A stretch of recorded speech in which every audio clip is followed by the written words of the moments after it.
And the Lord spake unto Moses, saying, Command the children of Israel that they bring unto thee pure oil olive beaten for the light, to cause the lamps to burn continually in the tabernacle of the congregation.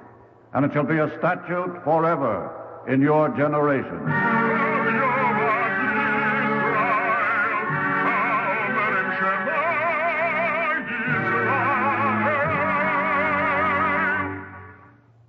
The Eternal Light. The National Broadcasting Company and its affiliated independent stations present The Eternal Light, a program which comes to you under the auspices of the Jewish Theological Seminary of America. Our program today, The Seed and the Dream, written by Morton Wishengrad, is the third in a series entitled Jerusalem the Golden.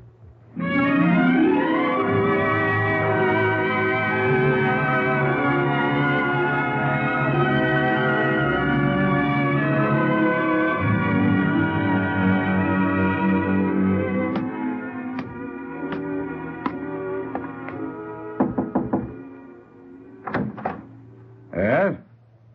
What do you want? Excuse me for troubling you. My name is David. Well? Perhaps you do not understand.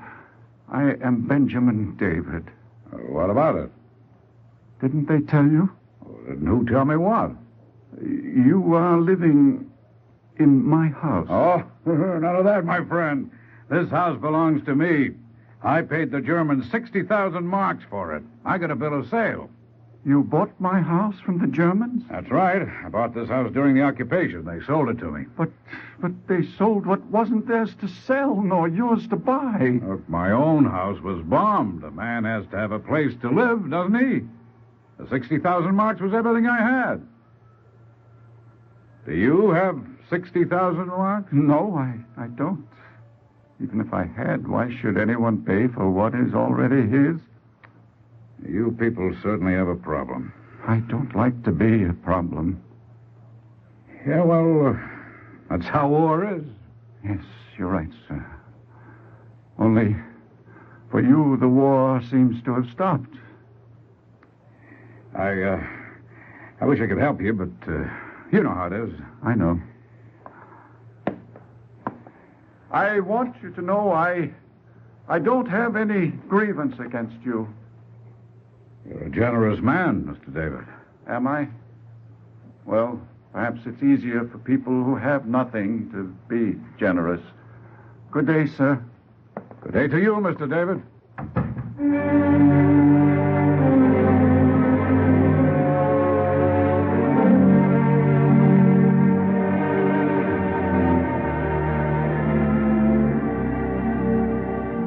Benjamin David. Yes? Which road do you travel? Any road, no road. What difference does it make? I shall travel with you. Thank you. Who are you, please? My name is Theodore Herzl. You mustn't mock me, sir. I can stand a good deal, but not to be mocked. Still, my name is Theodore Herzl. Theodore Herzl is dead. Well, then don't draw away. Only the living harm you. Dead or living, what's the difference? What's the use? Stop pitying yourself. Self-pity is a misfortune worse than persecution. What else have I left? A memory, Benjamin David. 2,000 years of fire. If you are iron, you will immerse yourself in that fire and come out steel. Very well, Theodore Herzl. I own a memory. Yes, and something else besides. A hope. And between memory and hope stands the deed. Yes? Tell me, Theodore Herzl, what is the deed? Lishana haba, Lishana haba, Lishana haba, Birushalayim, Lishana. Can you hear him, Benjamin David? He sings the promise of Zion, the prophecy of Ezekiel, the daily pledge of the prayer book. It is a dream which sprouts like green grass between cement stones. From under the twisted girders of broken cities, it emerges. It rises on the four winds, yes, even between the aisles of the graves of Germany and Poland. The dream breathes. Behold, I will open your graves, saith the Lord, and I will bring you into the land of Israel. They will tell you it is a myth. Do not believe them. For if you will it, it is no myth.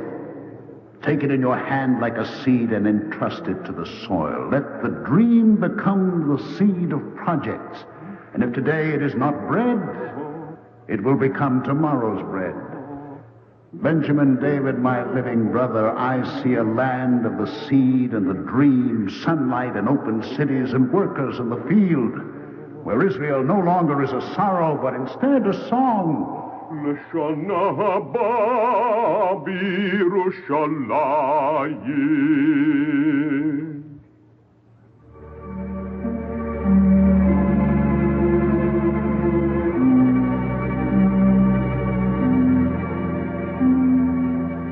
Benjamin David, how does a dream begin? In sleep. On a day in the year 1895, I, Theodor Herzl, Paris correspondent for the Neue Freie Presse of Vienna, author, playwright, man of the world, was fast asleep. And on a day in January, I stood on the parade grounds of the École Militaire and beheld 4 soldiers conduct a man called Dreyfus before his commanding general. Captain Alfred Dreyfus, you will hand your sword to the officer of the day. The prisoner's sword, sir. Alfred Dreyfus, you are unworthy to bear arms. In the name of the French Republic, I degrade you from your rank. I, Alfred Dreyfus, solemnly swear that you are degrading an innocent man. Officer of the day, let the sentence be carried out. Break his sword. Tear away his insignia. Yes, sir. Tear it away, but I am no traitor. In your hearts you know I am no traitor. You have sentenced me because I am a Jew. Death to all the Jews! I'm every single one of them.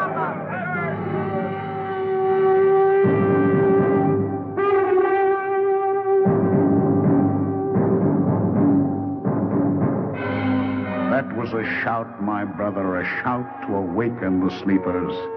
This was happening in the most civilized country in Europe. This was happening in modern, republican, enlightened France. And Austria was not modern, and Germany was not republican, and Poland was not enlightened. Pain, Benjamin David, is a process of education. The tear falls, and it is a peculiar juice, for where it falls, the soul arises. I could sleep no more, my brother. The night was long, and I was full of tossings to and fro. My flesh was clothed in worms, and I was consumed in the fire I did not create. I addressed a letter to the greatest Jewish philanthropist in Europe, and Baron Moritz de Hirsch answered. I went to speak to him. I've admired your work, Mr. Herzl. Thank you, Monsieur le Baron. This is not an idle compliment, Herzl. You have a deft touch. What I admire about your plays are their lightness and sophistication. Monsieur le Baron, I didn't come to discuss my plays. Oh? What did you come for? To propose a solution of the Jewish problem in Europe. Oh, very admirable. Is there a solution? Yes. A publicly recognized, legally secured homeland in Palestine. Oh, my dear man, you're on the wrong track. The poor among our people need to be provided with work, with food, clothing. That's the solution. Monsieur le Baron, to be plundered as a Jew and to be protected as a Jew are equally shameful and humiliating. Yeah, possibly. I do not argue with you. But you spin words. I spend millions on philanthropy. Do you think you help with charity? Yes, I think so, my dear Herzl. You breed beggars, Monsieur le Baron. You bind the lazy poor to the lazy rich. My dear sir, don't you think you're being rather presumptuous? No, your philanthropy is presumptuous. It is a condemnation to apathy, to submission. Possibly. But your scheme is too simple and too fantastic. Thank you, Monsieur le Baron. That's what any dream is, simple and fantastic. Good day, sir. Good day, my friend.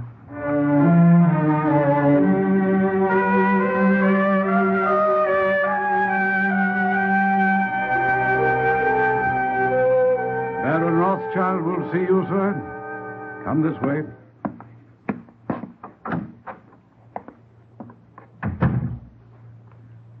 Won't you sit down, Mr. Herzl? Thank you, sir. I've studied your letter very carefully. And will you accept my proposal? I will not. Why not, sir? Because I do not like your plan. Why not, sir? Mr. Herzl, you cannot build without a firm foundation. Baron Rothschild, I place this book on your table. What holds the book up? The table, naturally. That's just what I mean. That's also what I mean. Little things like an apple or a book need a firm foundation to rest on, or else they fall. Well, Herzl? Sir, the earth swims in space and does not fall.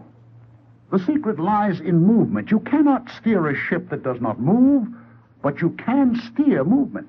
Indeed. And you want to steer? Oh, that doesn't matter. But someone has to teach our people impatience. 2,000 years are enough. Let the faint-hearted and the doctrinaire continue to drag the chains of civility and degradation. Herzl, you will forgive me, I am sure, but I don't understand poetry. I understand tangible things. I will forgive you, sir, but you do not forgive yourself. What do you mean? You tremble at the thought that you may be deprived of your rights, stripped of your possessions. You tremble because you are a special focus of contempt, and because you know that the situation will change only for the worse. Perhaps, but I do not choose to commit myself. You commit yourself when you hold yourself aloof. There are no neutrals in this world. I shan't take any more of your time. If you won't see this thing, if Baron de Hirsch won't, perhaps others will. Herzl, do you always speak in riddles? No, sir. But if you are untrue to yourself, you must not complain when others become untrue to you. My dear Herzl, let me give you some advice. Be careful you do not become a fanatic. No, Baron. A fanatic is a man who redoubles his efforts as he loses sight of his objective. I can never lose sight of my objective.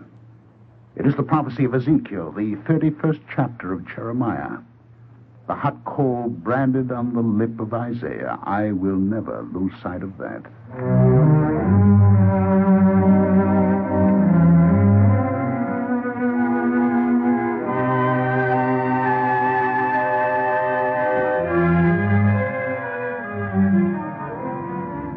So you are this new tempest of Zion.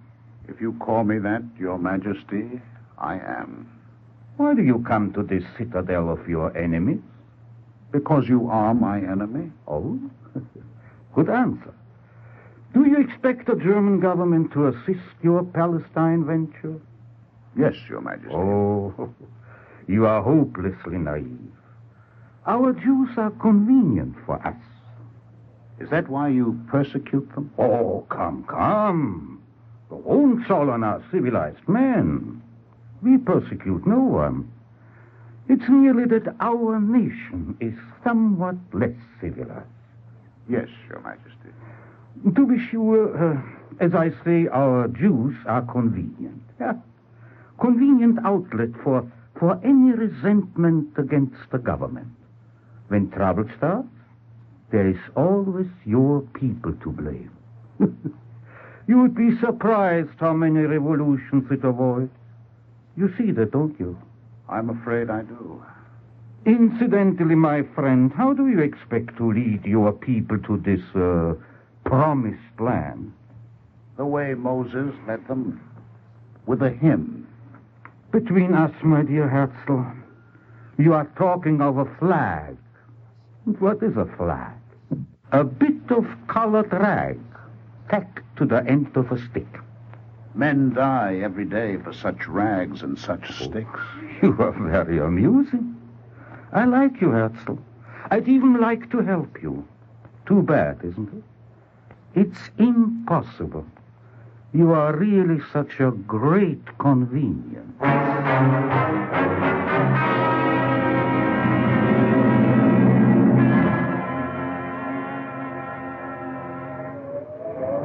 Benjamin David, where are you? Here, Theodor Herzl. Listen to the wind. It blows cold. You haven't understood what I am saying. This is a road to be traveled. Walk further. Walk to the end, Benjamin David. The road winds over the borders and beyond the seas to Zion. A man can't walk a road by himself. I am with you, Benjamin David. But you are dead. In Poland, in France, in Romania, even in Germany, there are some that are not dead. They might just as well be dead, homeless like me. What's the good of it all? To endure, to suffer, to see yourself liberated, and for what? For further misery. Stop pitying yourself. Get up and march. I'm too weary. If you can't march, at least stand. Stand on your feet. All right. I'm standing. But the wind is still cold. Face it. Stand into the wind and open your prayer book. What for? Benjamin David, I remind you who you are. Open your prayer book and read. On your feet and read the words. O Lord, sound the great horn for our freedom. Lift up the ensign to gather our exiles, and to Jerusalem thy city return in mercy. Rebuild it soon as an everlasting building, and speedily set up therein the throne of David. Blessed art thou, O Lord, who rebuildest Jerusalem. I have finished. You are not finished. You cannot be abject in prayer. The word is not to be denied. The word, Benjamin David, is Torah Chaim, the living word and the living love that is no longer imprisoned in a book. Yes. You are right, Theodor Herzl. I shall walk further. Let us go on. L'shana haba'a, l'shana haba'a, l'shana haba'a, b'Yerushalayim. Yes, let us go on with the words of the daily prayer of Israel again in your ear. Let us traverse the bridge from the memory to the hope, from the dream to the seed and the fruit of the seed, and travel as straightforward men. Benjamin David, your progress will be laborious and full of affliction, but prove your courage and your steadfastness, for you cannot repudiate your bond. I took the first step, Benjamin David. In the year 1897, I met with Max Nordau to begin the deed that stands between the memory and the hope. You're sure about this, Herzl? We will call a Congress, the first Congress since the dispersion. They will say you are mad. You're going to publish openly to the whole world that the problem of the Jewish people must be solved by the Jewish people. Yes, Nordau, a people striving for existence, for honor, for liberty. A people who wish to mount to a higher grade of civilization, to forge an opening for the coming of social justice, who wish to weave progress for mankind on the loom of their suffering. You will be opposed, Herzl. Yes, we will be opposed by our own people, but not by our poor who are naked with desperation. And nor now to achieve anything at all is difficult for those who are not a little desperate. Issue the call for the Congress.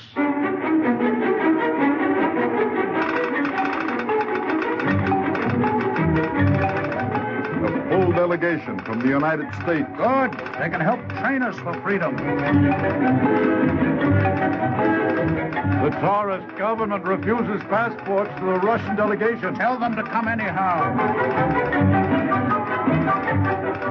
Romania, Austria-Hungary, and Bulgaria have accepted. It's shaping up, Nordau. It will be a Congress. Here is more. Holland, Belgium, the Scandinavian countries, and Palestine. We have written to the city of Munich, Herzl. Permission to hold the Congress there should come in 2 days.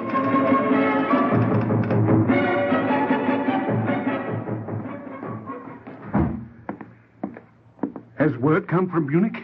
Yes, the city of Munich has offered us a hall and has given us welcome. Good. Nordau will leave tonight and make the necessary preparations. I think you had better not, Herzl. Better not, did you say? Yes. The Jewish community of Munich has just petitioned the municipal government to rescind its invitation. Well, this is a bad time to joke. No, it is true. They think it might offend their good neighbors. But the Bavarian government approves, you say? Huh? Nevertheless, the Jewish community opposes the holding of the Congress in Munich. Herzl, we can fight anyone but our own people. They must be insane. Don't be upset, Nordau. These people go to their synagogues every day. They recite the prayer for Zion in God's name. But they mean anything but Zion. It's curious how men will belong to Judaism and fight it at the same time. What are we to do? Transfer the Congress to Basel, Switzerland. There's still time, Nordau. Herzl, I'm remembering what you said to Baron Rothschild. If you become untrue to yourself, you must not complain if others become untrue to you.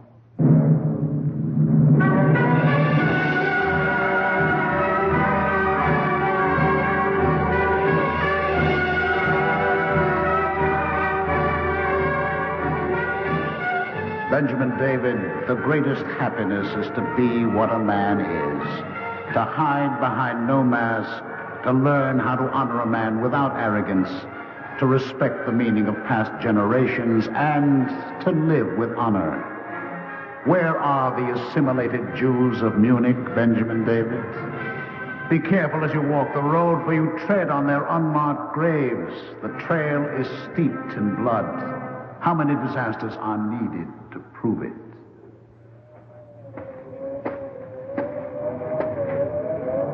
Why do you stop, Theodor Herzl? I have taken you as far as I can go. It is as far as I went during my lifetime. From here, you must go yourself.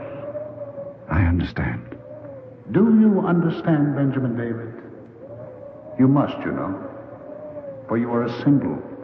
And we live and we die for symbols. And the bit of rag that we tie to the stick. Yes, I understand. That's good. Remember that before you may come to the land of Zion, you must first come to Judaism. I shall remember. Good. Now you are standing. And before a people can march, it must learn to stand.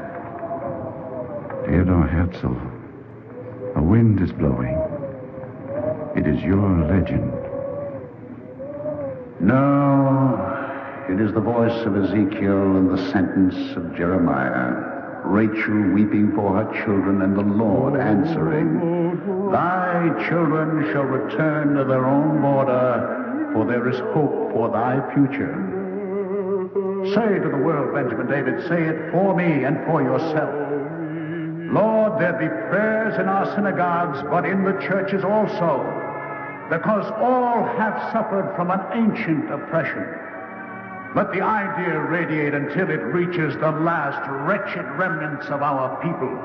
Let them awaken from their dull brooding. Let a new content come into their lives. Let the word be repeated. Israel will live again on his own soil and die peacefully in his own homeland. And the world will be enriched by his liberation. He will become a great people, and the world will become greater for his greatness. And that which he seeks, and that which he shall find will stream out mightily and beneficently upon all mankind.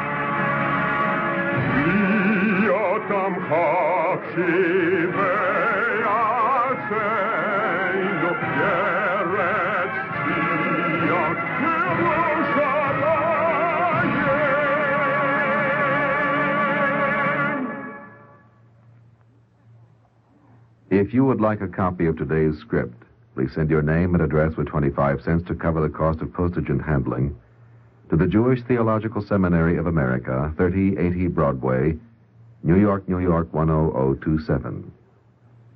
And now we take great pleasure in presenting Rabbi Samuel Schaffler, spiritual leader of Temple Gates of Prayer, Flushing, New York. Rabbi Schaffler. 20 years ago this spring, the dream of Theodor Herzl took on flesh. The dream became a vivid, vital, throbbing reality. Medinat Yisrael, the state of Israel, was born.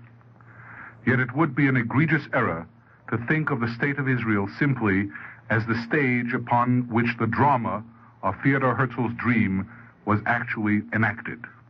And it would be equally unwise to think of the modern state of Israel solely as the fulfillment of a movement called modern Zionism. The Jewish religion, Judaism, cannot be understood at all if we neglect the component called Ahavat Zion, the love and the longing for Zion. Jewish life, for centuries, was stamped and seeped with this love and this longing. In the cold of the European winter, the Jews celebrated Tu B'Shvat, the Arbor Day, which commences the early arrival of spring in Israel. He prayed for dew and for rain by the calculus of Zion. His religious calendar was rooted in the soil of Israel. The holy days he celebrated and the history he commemorated were indelibly inscribed on the granite hills of Judea. At times of joy, the Jew wept for Zion. At weddings, for example, he broke a glass to remind the Jew that his joy was incomplete without Jerusalem. And at death, a tiny bag of the soil of Israel was interred with him. Before he was born and after his death, the Jew and Israel were one. And it was not for a celestial or ethereal Jerusalem that the Jew prayed. It was for the Jerusalem of David, the Jerusalem of stone and granite, the city of alleys and streets, the actual Jerusalem of this world for which he prayed. The Jew before Herzl dreamed of Zion. Herzl quickened the dream and helped the seed sprout. But the dream was more than Herzl's, and Israel is more than Zionism. Today, with God's help, Jerusalem is again one united city. That dream is a reality. Perhaps that other dream, the dream of a peace for all mankind, flowing from this sacred city, shall also become a reality in our day. Thank you, Rabbi Schaffler.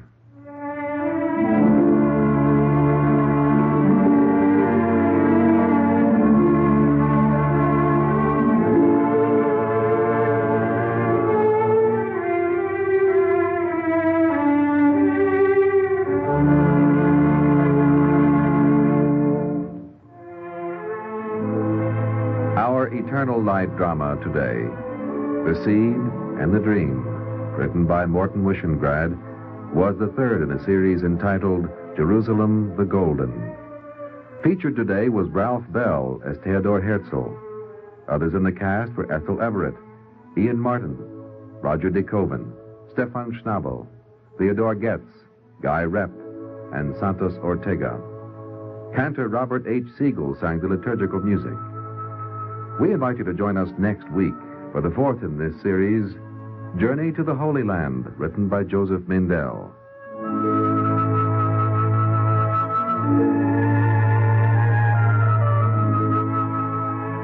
This is Jerry Damon. The Eternal Light is directed by Kenneth McGregor and presented weekly under the auspices of the Jewish Theological Seminary of America.